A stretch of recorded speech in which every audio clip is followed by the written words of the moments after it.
Okay, here's the hot melt extrusion press. I was able to fabricate this using metal I had on hand.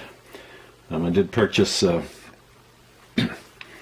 brass plug for the orifice, and then this is the precision barrel out of a diesel fuel injection pump. And this is the ceramic plunger that precisely fits that, and I just thought that would be a good way to try and do a hot melt extrude. Today we actually got some Klucel pharmaceutical grade, the high molecular weight and the fine grind. Not sure the fine grind is the best, but I was able to get a sample of that. And so my procedure is just to fill the barrel best I can. This little spoon is for filling your own tablets with supplements or whatever, but it seems to work pretty good for this.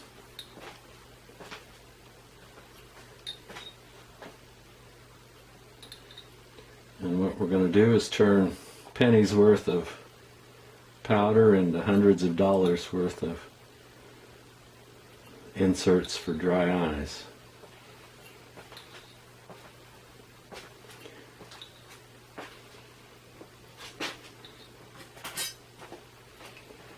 And what really prompted us to do this wasn't so much the outrageous price, but that Bausch Lomb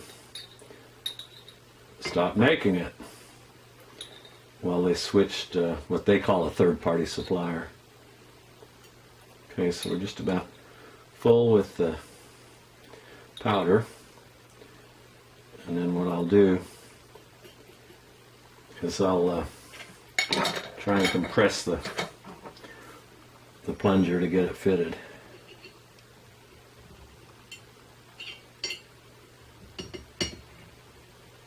And I just need to tap that in.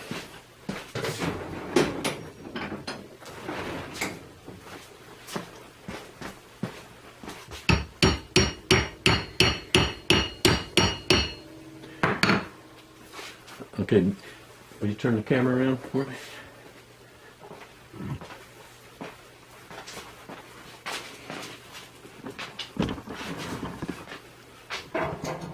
You can just pick up the tripod.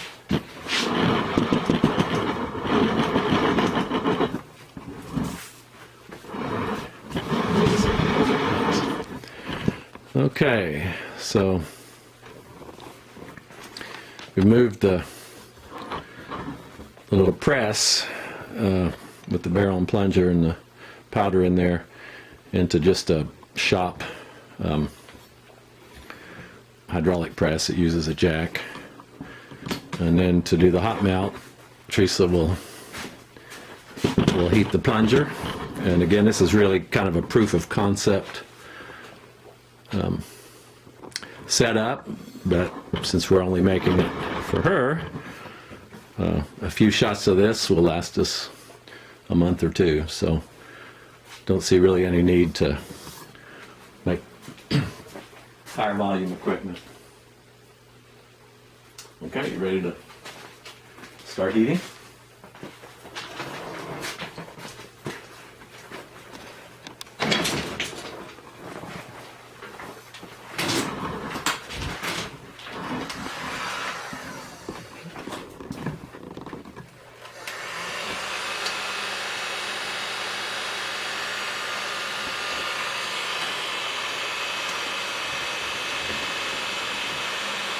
And while she's heating it, I'll start energizing the hydraulic jack. And then that little tray on our bench is where we'll capture the extruder.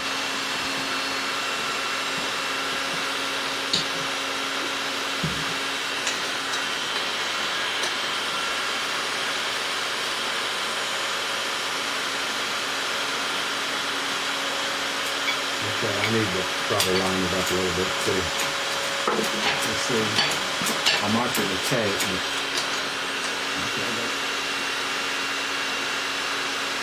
Pick it right up in there. Just getting it lined up here. Yeah, I think that's good.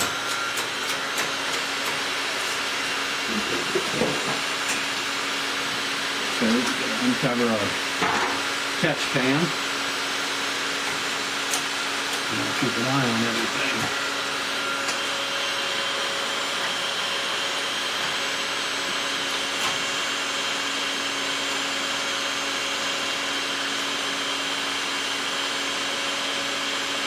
So the amount of heating versus the amount of pressure is something we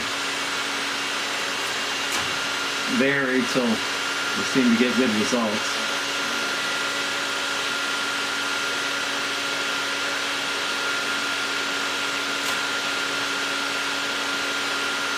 We're starting to just see a little rod coming out in the orifice.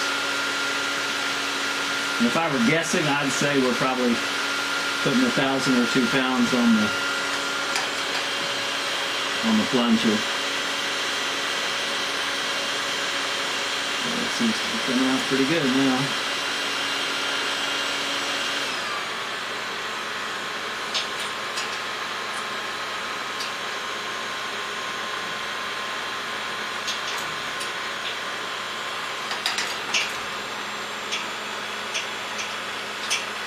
Kind of like one of those fireworks snakes that go every which way. Alright, now that it's come through, I can put a little tension on it. Oops. Broke it.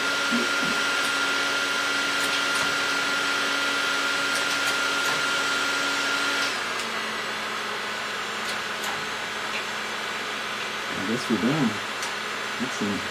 I'm done. Okay, I think that's all we're going to get out of that shot.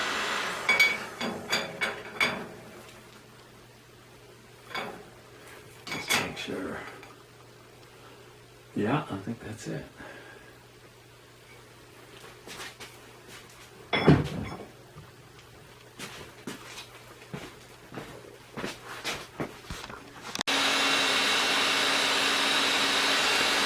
Okay, this is take 2. Hopefully a better view of the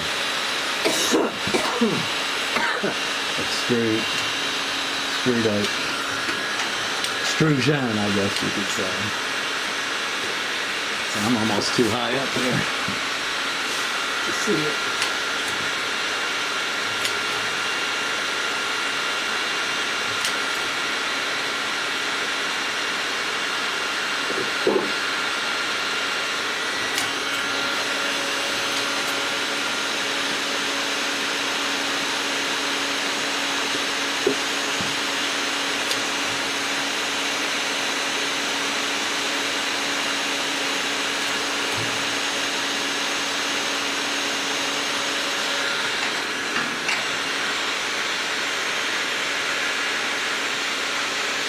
Starting to come out a little bit now.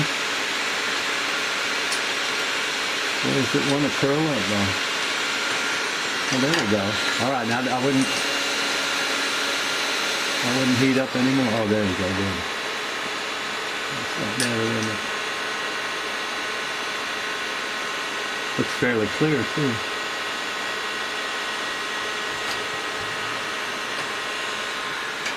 We use a lot of rubbing alcohol to keep our hands and fingers all clean.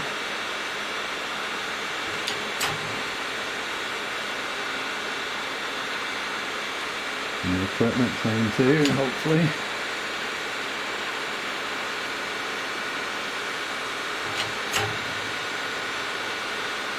This looks a lot better.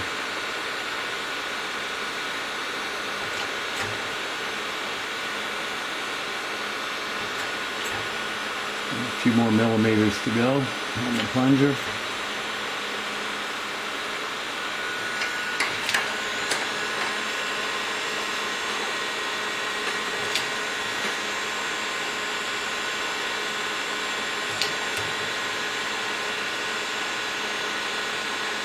Yeah, this looks like a real good shot. Okay, I think you take the heat away first.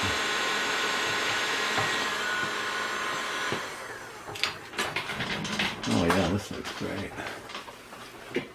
Okay, this is our little tool to cut it off and guide it. So there we have it. That should last several weeks, if not more.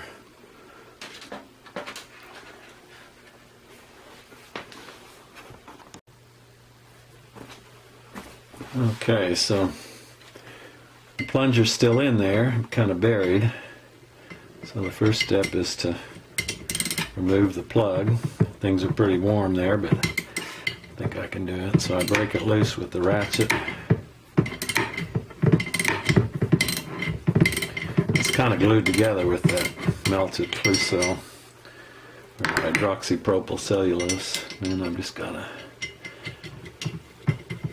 long handle socket to take it out. So there's the socket, and maybe you can see the melted Klucel just stays in there, and then the orifice that it comes out of is right there. And I've made a few of these, but this one seems to work pretty good if you can pull on it. Okay, now it goes back to the press to push the plunger clear through. Back up here to install the plug and fill it with powder.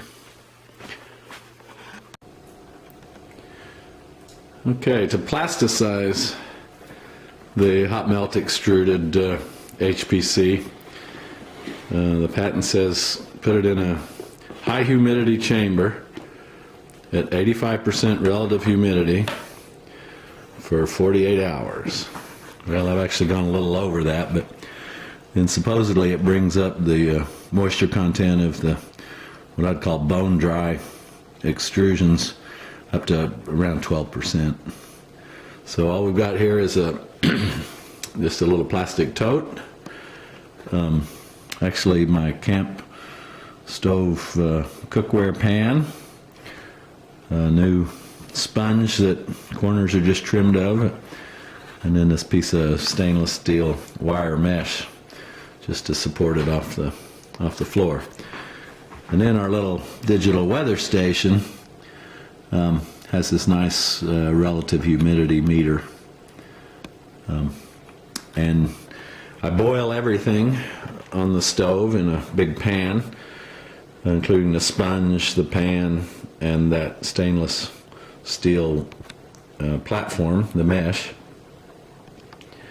just to make sure that we're doing our best to keep it sterilized. What's interesting is how different the different shots of extrusion are. And the second one from the top is one that interests me because it tends to look a little more clear than kind of the white color of the others.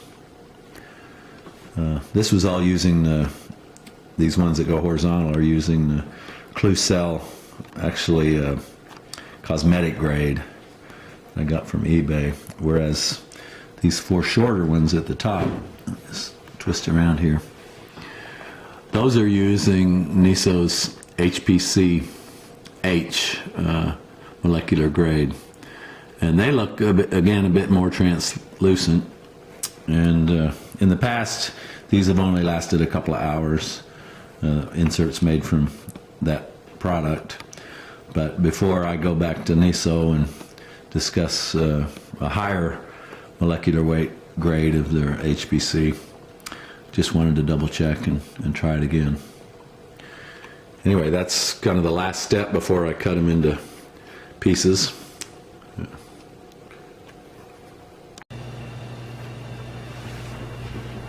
Okay, getting ready to cut up some of the plasticized extrusions of HPC, hydroxypropyl cellulose, for Teresa's eye inserts for her dry eye condition.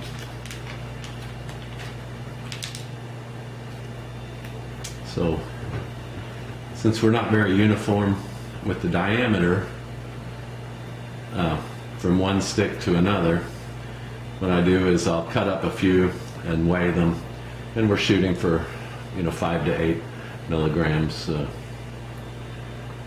per piece.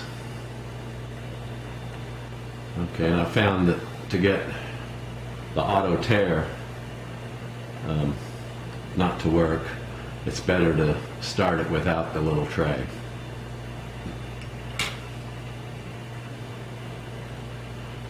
Okay, so I just keep notes here to kind of help me keep track. So with nothing, it's 5.375 or so grams. And again, we're shooting for milligrams, so it's really the last digit. I use these magnifiers to help me see. Zoom in close. And then I've just got a single edge razor blade. Everything's been cleaned with this rubbing alcohol. And here's a little packet from, actually this was back in the end of October that we plasticized or put it in the humidity chamber. All right, let's see if I can get a few pieces here.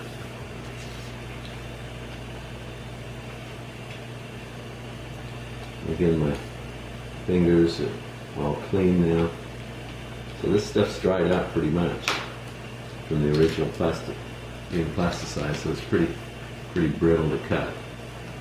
All right, 74 milligrams, now 79, so that's 5, which is okay, but a little on the low side, so I'll try a little bigger here.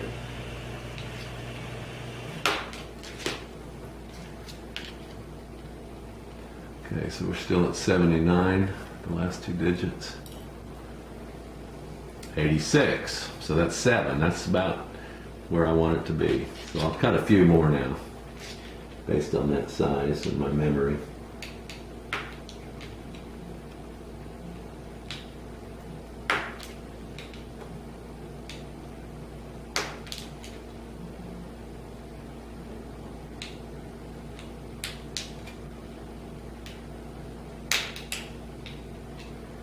There's 7, 8. Well, that was pretty big. 9, 10. So let's just put those 10 in, and so we're now at 386 milligrams. So there's one more, two more. 3, 4, 5, 6, 7, 8, 9. I guess I didn't count correctly. Let's get the 10th one right out there. There we go. 10. Okay, so the average for those last 10, we're at 457. So that is 1, 8 from 15, 7. So 71 divided by 10. So that's 7 milligrams. So that's very good. That's where we're at. So the way we do this then is I just use a little 7-day pill box, if you will. This has previously been all wiped clean with the rubbing alcohol. And then I've been putting 4 in each one. And normally one lasts most of the day, but some days Teresa needs a couple per eye. So there's 1, 2, 3, 4, and I just snap it closed. Go on to the next. 1, 2, 3, 4. Oops. 4. And we get the last 4 in Tuesday. So I'll just continue cutting up these 2 pieces and probably won't quite fill in the week, but that's all we had left of the previous batch. Now I do have, we pressed some more last night, and that stuff is in the humidity chamber now, and after 2 days, then it'll be good and soft, and I'll be able to cut up some more. But we typically just do not quite a month's worth, 4 weeks worth, and then I get feedback from Teresa on, if they seem to be giving her good relief, or if they last too long and she goes to bed and she's still got a gooey blob in her eye, then she would like a lighter weight insert. Or if they're just not lasting long enough, she might want a heavier weight, that sort of thing. So it's good to have her as the guinea pig, I guess, to know if this stuff is helping her or not.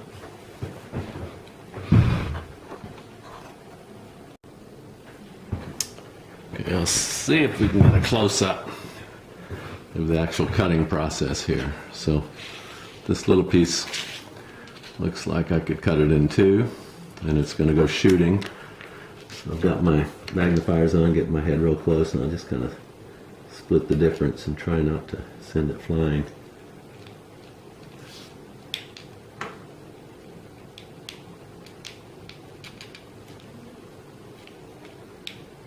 Here we go. All right, I've got to turn the scale back on. It timed out.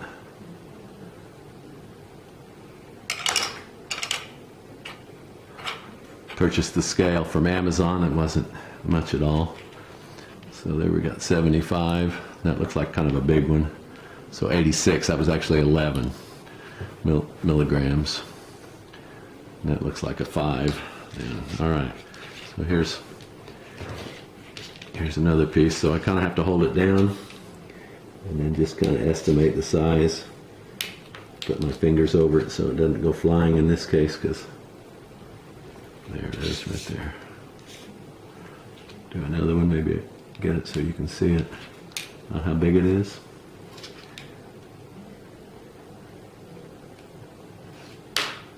You can see that piece went shooting. It's just the plasticization, if I'm saying that right. So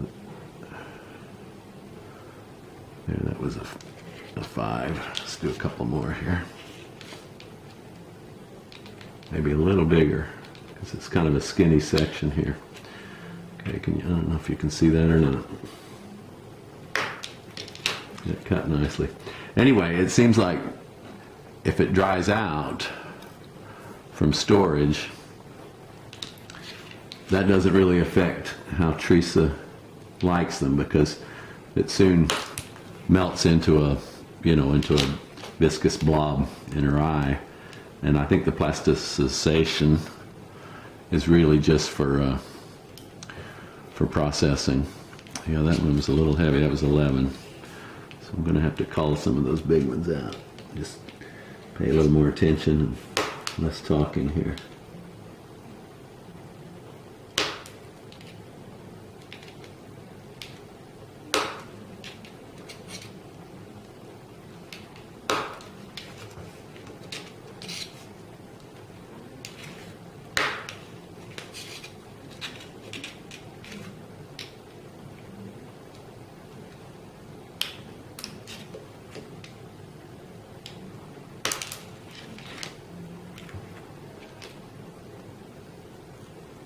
And the whole countertop's been wiped down as well, but it didn't go too far.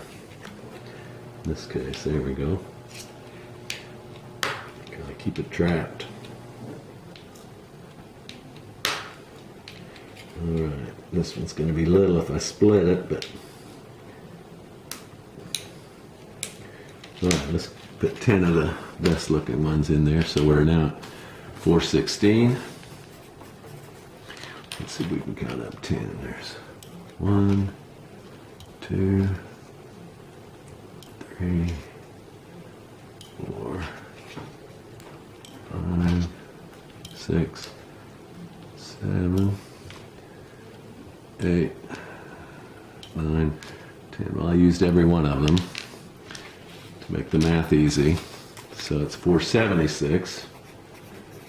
Okay, so that is 60 milligrams divided by 10, so it's 6 each, which is on average a little light, but I think Teresa would still be more than pleased to use those.